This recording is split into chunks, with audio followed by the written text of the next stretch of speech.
possibly the biggest challenge really is in realizing how much of a change we have to make in how we did things, let's say, in the 20th century versus the 21st century, which means we're going into a century of much more resource constraint. It's really urgent, and there's a lack of cooperation and a lack of knowledge in this area.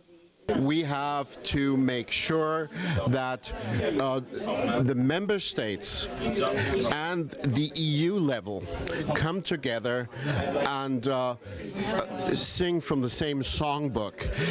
Presently, what I observe is that the Commission is not really taking the lead with regard to creating an effective governance, and then the member states take off in all kinds of different directions doing their own thing. The reality is that we need to have raw materials to keep our own industries going, to keep our own innovation going, and in that context then, you know, we need to find a way to make sure that we retain the material stock, recycle it, which of course is part of resource efficiency. I'm looking at peak phosphor, which phosphor is absolutely necessary to grow food, and peak phosphor is 30 years.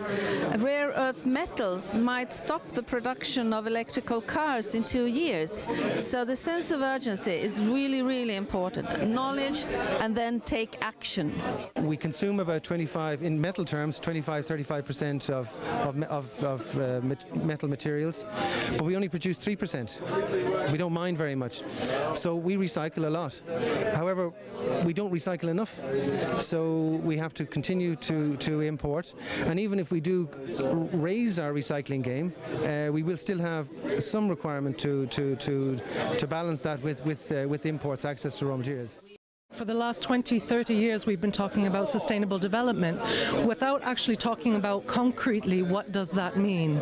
We talk about the 3 equal pillars of sustainability, but actually the ecology or the environment is the material that we use to build our societies and to build our economies.